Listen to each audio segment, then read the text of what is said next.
Buenos días, buenas tardes, buenas noches. Vamos a hacer la revisión de las guías de Tokio. En este caso, el diagrama de flujo sobre el manejo de la colecistitis aguda. Entonces, empieza con la introducción y la metodología, en el cual menciona que se realizaron diagramas de flujo para las guías previas del 2007 y 2013. Inicialmente comenzaron como una forma de mostrar las recomendaciones de acuerdo a la severidad de la enfermedad. Sin embargo, no se incluían estas guías la toma de decisiones según el estado físico o el performance y o comorbilidades de los pacientes. Además, tampoco se daba como factores predictivos para las diferentes recomendaciones. Y por lo tanto, pues hizo una modificación de este diagrama de flujo con el fin de actualizar y de mejorar la atención a nuestros pacientes. Entonces, esta guía tiene como objetivo permitir a los médicos determinar el mejor tratamiento para la colestitis aguda de forma segura, y esto con el fin de pues, aumentar el porcentaje de vidas salvadas eh, que han sido afectadas por esta enfermedad. Entonces, la guía empieza mencionándonos o discutiendo cuál es el manejo inicial ideal. Entonces, una vez ya tenemos el diagnóstico de colestitis aguda, mientras se consideran las indicaciones de cirugía y o las indicaciones de drenaje de emergencia, se debe iniciar realizando una corrección hidroelectrolítica con analgésicos y aparte tratamiento antibiótico. Se debe dejar en ayuno al paciente, teniendo en cuenta que son pacientes que esta patología pues tiene un fin, una resolución muy quirúrgica, y realizar monitoría hemodinámica y respiratoria.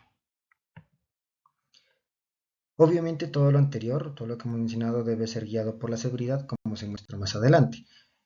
Con respecto al procedimiento quirúrgico, entonces, ¿qué se debe preferir? ¿La cirugía abierta o laparoscópica?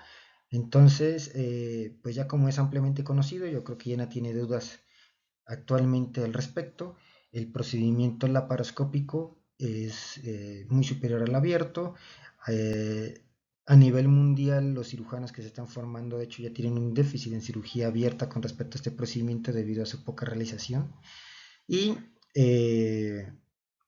al comparar la tasa de complicaciones entre los procedimientos, se ha demostrado que no hay una diferencia estadísticamente significativa, a pesar de que inicialmente los estudios mencionaban que el procedimiento laparoscópico era mucho más riesgoso debido a que tenía una mayor probabilidad de lesión de vía biliar, pero a medida que los cirujanos se fueron entrenando y adquiriendo capacidades a nivel laparoscópico, esto se ha disminuido a ser exactamente igual o menor.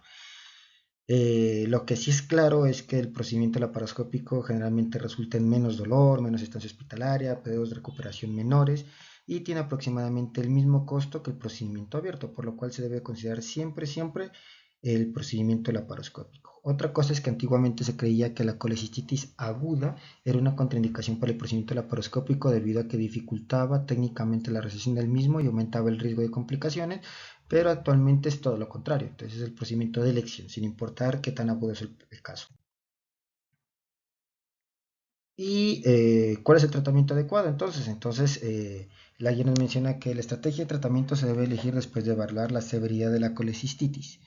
Eh, Además, también se debe evaluar el estatus general de los pacientes y las comorbilidades. ¿Esto por qué? Porque debido a que, como ya he mencionado antes, el procedimiento quirúrgico, la colecistectomía específicamente, es el tratamiento muy de elección y realmente curativo de esta enfermedad, necesitamos saber eh, qué tan apto es el paciente para la realización de un procedimiento quirúrgico. Entonces, para esto, la guía, esto también es nuevo, recomienda dos cosas principalmente: el índice de comorbilidad de Carson y el estatus físico de la American Society of Anesthesiologists. Esto con el fin de evaluar qué tan viable o qué tanto puede resistir el procedimiento quirúrgico el paciente, con el fin de ver el momento más adecuado para el mismo. Entonces, con respecto al índice de comorbilidad de Carson, que los que nos siguen por YouTube pueden ver en la parte izquierda de su pantalla, es un método que categoriza a los pacientes basados en sus comorbilidades mediante un código de clasificación internacional de enfermedades. A cada comorbilidad se le da un peso entre 1 y 6, dependiendo del riesgo ajustado y la tasa de mortalidad. Y pues a medida que el procedimiento se eleva, la mortalidad también se eleva, y el tratamiento requerirá más recursos médicos, que se traduce en un mayor costo. Por lo general, la escala va de 0 a 6, siendo 0 es el paciente más adecuado y el 6 el paciente con más riesgo. Con respecto a la clasificación del estatus físico de la Sociedad Americana de Anestesiólogos, la American Society of Anesthesiologists Physical Status, entonces, tenemos que es un índice que se desarrolló por esta sociedad y se desarrolló con el fin de proveer un estatus de salud previo a la cirugía. Por lo general, un ASA mayor a 3 se considera que ya es un paciente muy de alto riesgo, pero además la guía no se queda aquí, sino que también nos explica algunos de los factores predictores. Entonces, la guía de Tokio 2018 ha definido factores predictores negativos y positivos. Como negativos podemos tener la disfunción neurológica, la disfunción respiratoria y la coexistencia de ictericia, definido como una bilirrubina total mayor a 2, ya que se consideran que son factores independientes de mortalidad quirúrgica. Entonces, los pacientes que cuenten con estos criterios no deberían ser operados inmediatamente. Si se pueden mejorar sus condiciones, mejorarlas. De lo contrario, pues se podría preferir un procedimiento, digamos, de intervalo con drenaje vesicular más bien. Y este es pues el resumen que nos da la guía. Entonces, en el grado 1 se considera que se debe dar tratamiento antibiótico y medidas de cuidado general, observar y en lo posible realizar la colecistectomía lo más pronto o lo más cercano al diagnóstico, obviamente posterior a evaluación del índice de comorbilidad de Carswell y el puntaje de ASA, ya que estos son los que nos van a decir si puede resistir o no el procedimiento. En caso de que no se pueda, digamos, de que no sea conveniente realizar el procedimiento según estos índices, se considera dar un manejo conservador, retrasar la cirugía, ojalá no mayor a 7 días, mientras se mejoran las condiciones, o volver la cirugía electiva, ¿no? Y en caso de la grado 2 o la enfermedad moderada, también se recomienda realizar la colecistectomía laparoscópica lo más pronto posible, en caso de que el índice con de Carswell y el ASA sugieran que puede pues, soportar, resistir la cirugía y que el paciente está en un centro de cuidado quirúrgico que cuente con habilidades laparoscópicas avanzadas para realizar el procedimiento, debido a que se ha demostrado que estos pacientes podrían tener una mayor dificultad técnica al realizar este procedimiento. Se debe tener especialmente cuidado en estos pacientes para evitar cualquier tipo de lesión, y se debe considerar convertir o realizar procedimientos subtotales según los hallazgos que se encuentren una vez se meta la cámara laparoscópica, ¿no? En el caso de que los pacientes no estén aptos para cirugía, se debe considerar el manejo conservador y el drenaje biliar. Para la enfermedad severa, entonces se debe determinar primero qué disfunción orgánica tiene el paciente y hacer un esfuerzo con el fin de normalizarla. En el caso de que los pacientes se puedan normalizar esta función, se pueden llevar a cirugía, obviamente haciendo los factores predictivos negativos, el índice de comorbilidad de Carlson y el ASA, y si se recupera esta disfunción orgánica y los índices son adecuados, un cirujano con amplia experiencia en un centro que cuente con UCI puede realizar el procedimiento. De lo contrario, se debe dar un manejo conservador, enfriar el cuadro y considerar un drenaje biliar temprano para el paciente. Pero, ¿cuál es el tiempo óptimo de la cirugía? Entonces, hay muchos estudios que han comparado la colecistectomía temprana versus la tardía.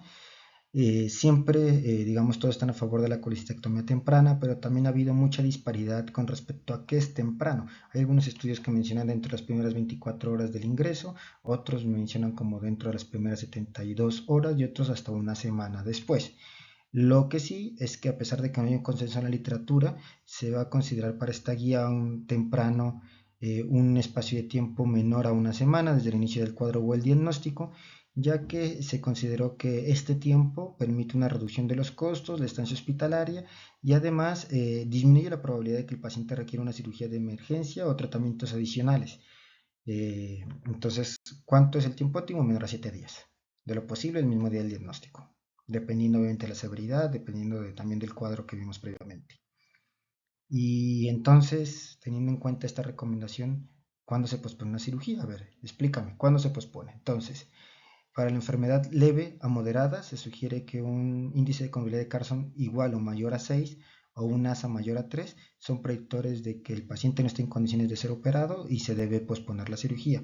Pero para la enfermedad grado 3, los predictores negativos, el índice de comorbilidad mayor o igual a 4 y un ASA mayor o igual a 3 también podrían contraindicar la cirugía. Entonces, estos serían los motivos para posponer la cirugía.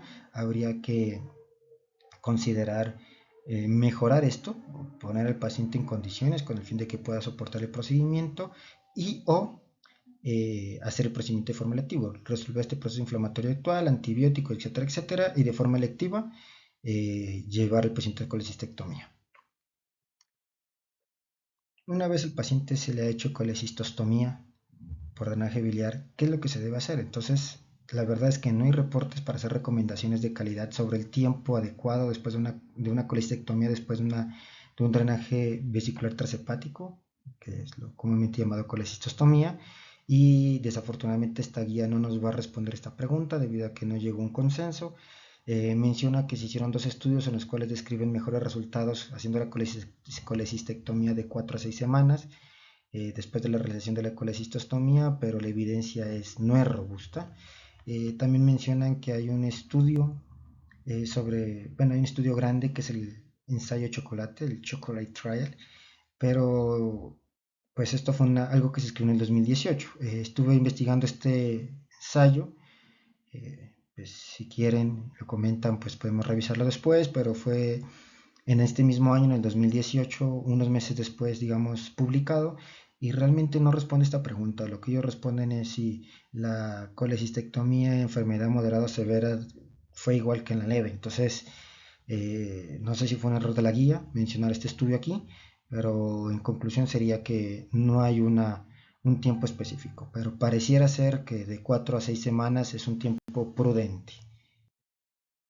Y pues la guía añade unos criterios de referencia, tanto para enfermedad severa, moderada o leve, que en conclusión se pueden, digamos, resumir en que si un paciente tiene muchas comorbilidades que no pueden ser tratadas en la institución en la que estás, si no hay disponibilidad de un equipo laparoscópico avanzado, si no hay disponibilidad de unidades de cuidados intensivos, debes siempre tener en mente que referir al paciente también es una opción, no es un pecado. Digamos, permitir que el paciente pueda tener, digamos, un tratamiento en una institución que le ofrezca unas condiciones mejores o con personal que de pronto tenga más experiencia en el área, ¿no? Y eso sería todo por hoy. Que tengan buen día, buena tarde o buena noche.